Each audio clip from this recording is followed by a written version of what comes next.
Hi hello ಎಲ್ರಿಗೂ ನಮಸ್ಕಾರ. ನಾನು ನಿಮ್ಮ Rakshita Pavan. Welcome back to my YouTube channel. ಇವತ್ತಿನ ವಿಡಿಯೋದಲ್ಲಿ ಇದ್ಕಿದ ಬೇಳೆ ಹಾಕಿರೋ ಮೆಂತ್ಯ ಪಲಾವ್ ಮಾಡೋದು ಹೇಗೆ ಅಂತ ನೋಡೋಣ. ಮೊದಲು ನಾನಿಲ್ಲಿ ಸ್ಟವ್ ಮೇಲೆ ಒಂದು ಕುಕ್ಕರನ್ನು ಇಟ್ಕೊಂಡು ಕುಕ್ಕರ್ಗೆ 4ರಿಂದ 5 ಸ್ಪೂನಷ್ಟು ಎಣ್ಣೆಯನ್ನು ಹಾಕ್ಕೊಂಡಿದ್ದೀನಿ.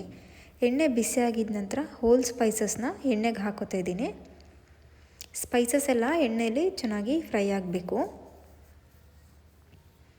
ಅಲ್ಲಿವರೆಗೂ ಈ ರೀತಿ ಎಣ್ಣೆಯಲ್ಲಿ ಫ್ರೈ ಮಾಡಿಕೊಂಡು ನೆಕ್ಸ್ಟು ನಾನಿಲ್ಲಿ 2 ಮೀಡಿಯಮ್ ಸೈಜ್ ಈರುಳ್ಳಿಯನ್ನು ಉದ್ದುದ್ದ ಕಟ್ ಮಾಡಿ ಹಾಕ್ಕೋತಾ ಇದ್ದೀನಿ.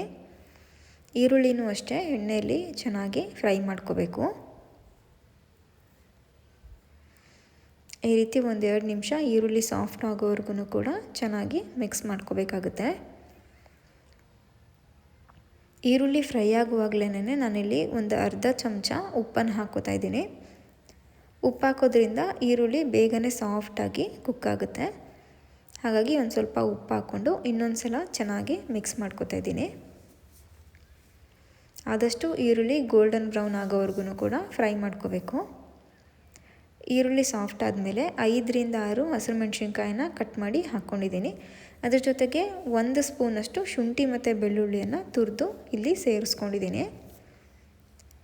ನೆಕ್ಸ್ಟು ಶುಂಠಿ ಬೆಳ್ಳುಳ್ಳಿ ಪೇಸ್ಟು 2 ಕೂಡ ಹಸಿ ವಾಸನೆ ಹೋಗಬೇಕು. ಅಲ್ಲಿವರೆಗೂ ಕೂಡ ಎಣ್ಣೆಲಿ ಫ್ರೈ ಮಾಡ್ಕೋಬೇಕು. ಹಸಿ ವಾಸನೆ ಹೋದ್ಮೇಲೆ 1 ಟೊಮ್ಯಾಟೋನ ನಾನಿಲ್ಲಿ ಸಣ್ಣದಾಗಿ ಕಟ್ ಮಾಡಿ ಹಾಕ್ಕೊಂಡಿದ್ದೀನಿ. ಟೊಮ್ಯಾಟೋನು ಅಷ್ಟೇ ಸಾಫ್ಟಾಗಿ ಕುಕ್ ಆಗಬೇಕು. ಅಲ್ಲಿವರೆಗೂ ಕೂಡ ಎಣ್ಣೆಲಿ ಫ್ರೈ ಮಾಡಿಕೊಂಡು ಟೊಮ್ಯಾಟೊ ಸಾಫ್ಟಾಗಿ ಕುಕ್ ಆಗಿದ ನಂತರ ನಾನಿಲ್ಲಿ ಮೆಂತ್ಯ ಸೊಪ್ಪನ್ನು ಆ್ಯಡ್ ಮಾಡ್ಕೋತಾ ಇದ್ದೀನಿ. ಮೆಂತ್ಯ ಸೊಪ್ಪು ಅಷ್ಟೇ ಎಣ್ಣೆಲಿ ಚೆನ್ನಾಗಿ ಫ್ರೈ ಆಗಬೇಕು. ಆ ರೀತಿ 2ರಿಂದ 3 ನಿಮಿಷ ಸೊಪ್ಪನ್ನ ಈ ರೀತಿ ಮಿಕ್ಸ್ ಮಾಡಿಕೊಂಡು ಫ್ರೈ ಮಾಡ್ಕೋಬೇಕು. ಮೆಂತ್ಯ ಸೊಪ್ಪು ಒಂದು ಸ್ವಲ್ಪ ಫ್ರೈ ಆದಮೇಲೆ ನಾನಿಲ್ಲಿ ಇದ್ಕಿದ ಬೇಳೆಯನ್ನು ಹಾಕ್ಕೋತಾ ಇದ್ದೀನಿ. ಇವಾಗ ಸೀಸನ್ ಇರೋದ್ರಿಂದ ನಾನು ಇದ್ಕಿದ ಬೇಳೆಯನ್ನು ಹಾಕಿ ತೋರಿಸ್ತಾ ಇದ್ದೀನಿ. ನಿಮ್ಗೇನಾದರೂ ಸೀಸನ್ ಇಲ್ಲ ಅಂತಂದರೆ ನೀವು ಬಟಾಣಿಯನ್ನು ಕೂಡ ಹಾಕ್ಕೊಂಡು ಮಾಡ್ಕೋಬೋದು. ತುಂಬಾ ಚೆನ್ನಾಗಿರುತ್ತೆ. ನೆಕ್ಸ್ಟು ಕಾಳು ಹಾಕಿ ಮಿಕ್ಸ್ ಮಾಡ್ಕೊಂಡ್ಮೇಲೆ ರುಚಿಗೆ ತಕ್ಕಷ್ಟು ಉಪ್ಪನ್ನು ಹಾಕ್ಕೋತಾ ಇದ್ದೀನಿ. ಉಪ್ಪು ಜೊತೆಗೆ ಒಂದು ಅರ್ಧ ಸ್ಪೂನಷ್ಟು ಅರಿಶಿಣದ ಪುಡಿ ಮತ್ತು 1 ಸ್ಪೂನಷ್ಟು ಗರಂ ಮಸಾಲನ ಆ್ಯಡ್ ಮಾಡಿಕೊಂಡು ಎಲ್ಲನೂ ಚೆನ್ನಾಗಿ ಮಿಕ್ಸ್ ಮಾಡ್ಕೋಬೇಕು. ಈ ರೀತಿ ಮಿಕ್ಸ್ ಮಾಡಿಕೊಂಡು 1-2 ನಿಮಿಷ ಚೆನ್ನಾಗಿ ಬೇಯಿಸ್ಕೊಂಡಾದಮೇಲೆ ನೀರು ಹಾಕ್ಕೋತಾ ಇದ್ದೀನಿ. ಇಲ್ಲಿ 1 ಕಪ್ ಅಕ್ಕಿಗೆ ನಾನು 2 ಕಪ್ ನೀರನ್ನು ಹಾಕ್ಕೋತಾ ಇದ್ದೀನಿ. ನೀರು ಹಾಕಿ ನೀರು ಒಂದು ಕುದಿ ಚೆನ್ನಾಗಿ ಬಂದಮೇಲೆ ತೊಳೆದಿಟ್ಕೊಂಡಿರೋ ಅಕ್ಕಿಯನ್ನು ಇಲ್ಲಿ ಹಾಕ್ಕೋತಾ ಇದ್ದೀನಿ.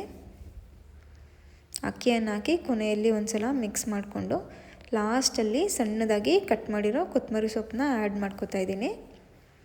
ಅದನ್ನು ಕೂಡ ಇನ್ನೊಂದು ಸಲ ಫೈನಲಾಗಿ ಲಾಸ್ಟ್ ಟೈಮ್ ಒಂದು ಸಲ ಈ ರೀತಿ ಮಿಕ್ಸ್ ಮಾಡಿಕೊಂಡು ಕುಕ್ಕರ್ ಲಿಡ್ಡನ್ನು ಕ್ಲೋಸ್ ಮಾಡಿ 2 ವಿಷಲ್ ಓಡಿಸ್ಕೋಬೇಕು. 2 ವಿಷಲ್ ಓಡಿಸ್ಕೊಂತಂದರೆ ಮೆಂತ್ಯ ಬಾತ್ ರೆಡಿ ಆಗುತ್ತೆ. ನೋಡಿ ಇವಾಗ 2 ವಿಷಲ್ ಓಡಿಸ್ಕೊಂಡಿದ್ದೀನಿ. ಮೆಂತ್ಯ ಬಾತು ರೆಡಿಯಾಗಿದೆ. ಕಾಳು ಅಷ್ಟೇ ತುಂಬ ಚೆನ್ನಾಗಿ ಕುಕ್ಕಾಗಿರುತ್ತೆ. ರೈಸು ಅಷ್ಟೇ ಈ ರೀತಿ ಉದ್ರುದ್ರಾಗಿ ಚೆನ್ನಾಗಿ ಬಂದಿರುತ್ತೆ. 2 ವಿಷಲ್ ಓಡಿಸ್ಕೊಂಡ್ರೆ ಸಾಕಾಗುತ್ತೆ.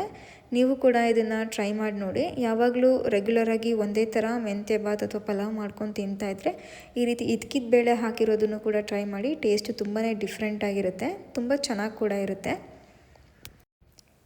ಅವರೆಕಾಳು ಸೀಸನ್ ಮುಗಿಯೋಷ್ಟರಲ್ಲಿ ನೀವು ಕೂಡ ಮನೇಲಿ ಈ ರೆಸಿಪಿಯನ್ನು ಒಂದ್ಸಲ ಟ್ರೈ ಮಾಡಿ ನೋಡಿ.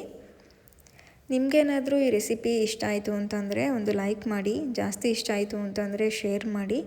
ಯಾರಾದರೂ ಹೊಸ್ದಾಗಿ ನನ್ನ ಚಾನಲ್ನ ನೋಡ್ತಾ ಇದ್ದೀರಾ ಅಂತಂದರೆ ದಯವಿಟ್ಟು ಸಬ್ಸ್ಕ್ರೈಬ್ ಮಾಡಿಕೊಂಡು ಆನಂತರ ನೋಡಿ.